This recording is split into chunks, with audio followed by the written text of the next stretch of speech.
All right, so before we actually dive into responsive images and how to work with images a little bit more effectively, I want to do a quick video in terms of how to make certain parts of our site responsive. So we'll look at this header part of our section of our site, as well as this navigation to make it a little bit more responsive at smaller screen widths. So let's go and dive into that here. So let me bring up our source code. So here's our source code. In the last video, we implemented these three media queries. We have one for a breakpoint of 1024, a breakpoint of 768, and a breakpoint of 480. So what I'm going to do here is I'm going to target first this header section. So I'll right click. It's my profile top section. The first thing I want to do is inspect to see what can I improve in this area of my site. And the art of implementing responsive design is to take a section at a time. And so I'm going to focus my attention on this header part, and I'll just jot down what things I need to make changes to. And again, the key here is not to have that scroll bar, that horizontal scroll bar in your site. So if I scroll down here, everything looks great, right? Continue to scroll down, everything looks great. But then somewhere around I would say around 768, you'll see that my background image starts to duplicate. And so that's one small fix that I would want to basically rectify with a media query. And so let's take a look at how we would actually rectify that with a media query. All right, so here, my media query is going to be at a breakpoint. Let's see, the best breakpoint to set or to rectify this would be at the breakpoint of 768, because around 768 is where this background starts to duplicate, right? And if I were to go smaller, you'll see the two different versions of the duplication on the y-axis here. So at 768, what I want to do is change some of the properties for my background image here. So let's go to our source code, and what I'm going to do here is for 768, I'm going to target this particular style rule. So watch what I'm going to do here. I'm going to copy this, and I'm going to add in a new, I'll keep my background color in there for now, just so we can actually still see that the media query is working. But notice that I copied the whole entire style rule. And then I'm going to only change some things here. I want so I'm not sure what I'm going to put here yet, right? But let's actually go and make the adjustments within our browser to see what would fix that or rectify that matter. So I'm gonna go back and I'll right click, I'll inspect, and let's see how I can fix this. So I have it at 100% right now, but I know that cover, right, takes in the height aspect ratio or the width aspect ratio, and contain takes in the height aspect ratio. And so with the one fix of background size cover, that will get my background image to align a certain way, and it gets rid of that duplication or that repeat behavior that was showing up on my site. So that's one fix I'll make. So watch what I'm doing. I'm gonna copy that declaration and I'll paste it as part of the new style rule that I created for this media query, which is the profile top section. And again, this profile top section, I already have a default style rule for this, but this style rule here is going to override my default style rule and add this new declaration, right? So the previous one was background size 100%. I'm going to override it with background size cover. So I'll save that, and you'll see how that affects the screen. So I'll refresh. And then let's actually go and scale out and then scale back down. So my breakpoint is going to come at 768. And you'll see that there's a small glimpse there where it actually begins to replicate.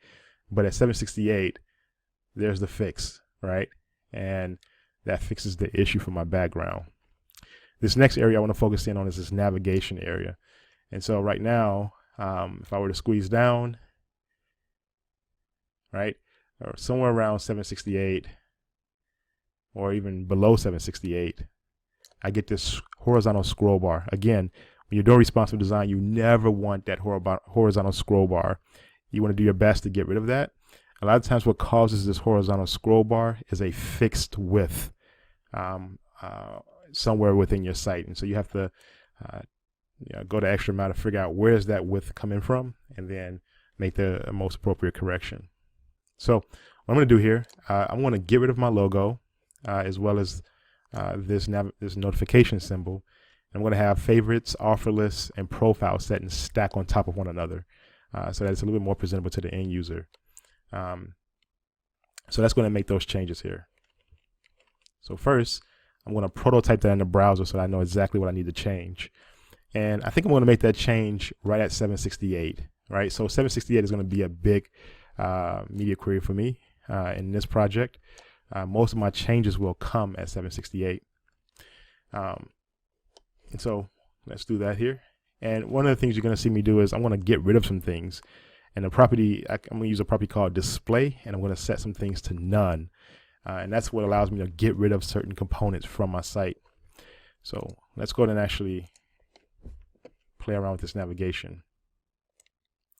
Now, because I'm using Flexbox in this navigation area, what I can do here is, because I want these things to stack on top of one another, I can target the parent and put flex wrap. So here's my profile top section. My navigation. Let's go down to it here. My grid, profile nav, right?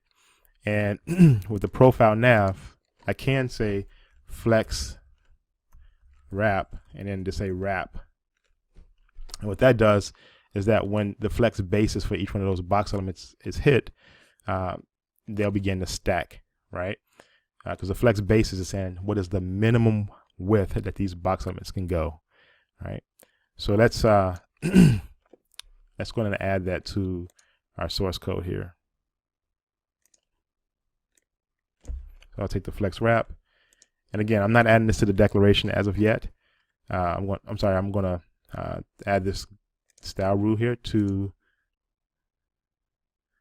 this declaration to my existing style, this declaration to this existing style rule. So I'll paste that in, flex wrap. I'll save, and then let me go back up here just to make sure that all of my navigation items are good to go, and they have a flex basis. So let's see here. Here's my profile nav, and then the children are going to be, if we look down in our HTML code, we have within our profile nav, we have the div, profile logo, and the A tags, and the notification. So we have 1, 2, 3, 4, 5 children. And we're going to target all 5 of those children and add a flex grow, flex shrink, and a flex basis. So that's the first thing here. Let's go ahead and actually do our profile logo and make that a flex, give it a flex grow, flex shrink, and a flex basis.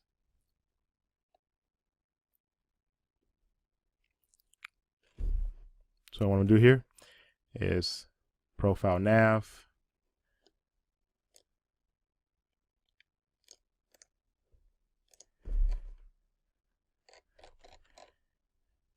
and I'm going to do that here.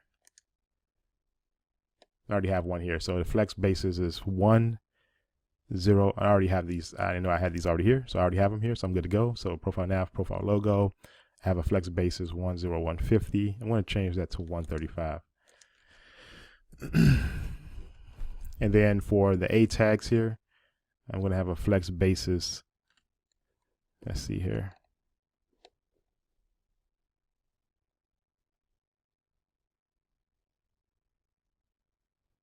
Let's go ahead and give that 1, 0, 100 pixels. Let's go ahead and give it 135 here as well. And let's see, font size. Let's up the font size here to 1.7, just to make it a little bit bigger. And I think that's about good here. Actually, let's give it some margin, and you'll see the changes that I'll make here in just a second here. What I'm going to do is actually do this, prototype this, so I can actually see it in the browser. So let's right click, open the default browser, and then so the A tag, inspect, and here's my style rule. I say margin the first value is going to be top and bottom, 23 pixels. And the second value is going to be to the left and right, 20 pixels. All right, I like the look and feel of that.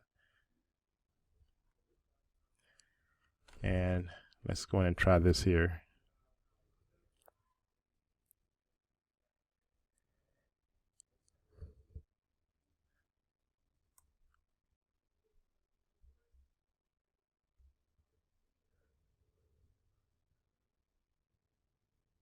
Okay, so the other thing we have to do here is take off the height of our profile nav, because when it wraps, we want that to our box elements to float underneath one another.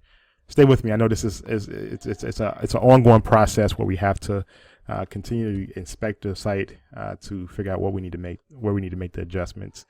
So here, all right.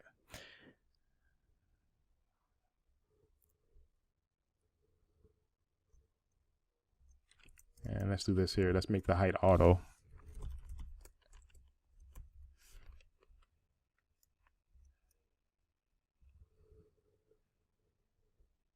Okay. All right. So everything is looking the way that we want it to look. And now what we want to do here is we want to make sure that we have the right values for each of our flex items so that when they do flex, we want them to flex at a certain point. So right now, the flex bases are pretty high, but at 768, what we want to do is make sure that they actually flex and stack on top of one another. So here, let's go ahead and do that. So what we're going to do is we can actually raise the flex bases. And so I'm going to just put, for now, 235 for all the A tags. And I'm going to get rid of the logo. So I'll copy this one here, and I'm going to go down into my style rule of 768. Watch what I'm going to do here. And I'm going to put display none. I want to do the same thing for my notification button.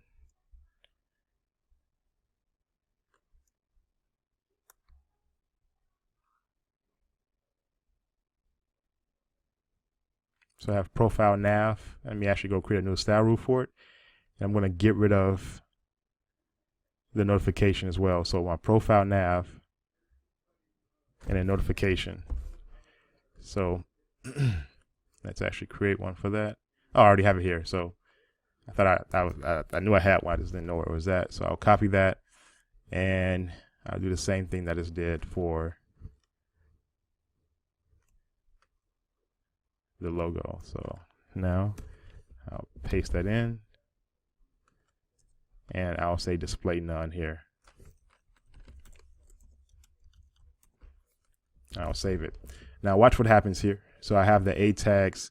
I increase the size of the A tags here to 235, right? The flex bases, that means that box element cannot go below 235 pixels. And we may have to make a few more adjustments here, but I'm going to save that and let's go back to our web page. And we'll refresh. All right, so now let's go and refresh here and watch what happens at 768.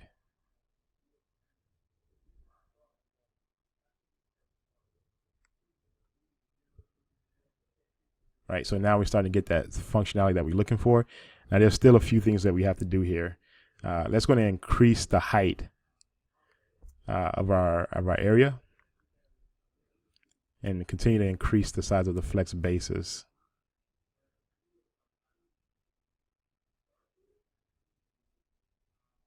And at 1024, I'm actually going to get rid of the logo and icons here. So let's do that at 1024. And so this is this iterative process that I'm taking here to make sure that things are working correctly. So I want to actually take these two things here and I'll add them at the 1024 mark. And I'll get rid of them here. And we're actually going to increase the flex bases for my A tags at 1024. So that's actually going to make this 305 and save it. So let's see what that does and how that impacts our site.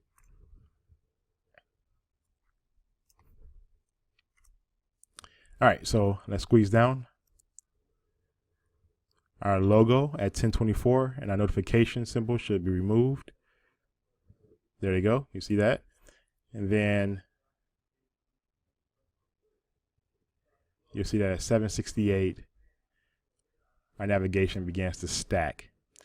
Again, there's a few things here that I have to rectify, such as the height of my navigation. And so the height we should actually take the height off at 768. So the profile nav and say height. Let's do 100% of the available space. So we'll save that and refresh.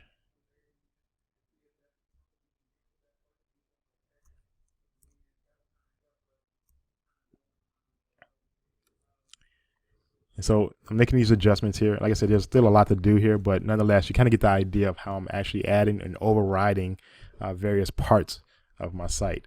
And I'll continue to flush this out to get it to become a little bit more succinct. And I can, if I want to, I can actually take off the borders if I want. But even in this responsive design process, it's good to have the box borders on there so you can actually see what is happening with each box. So I'll continue to flush this out. And in the next video, we talk about images and graphics. And then we'll then get into talking about what is the viewport meta tag.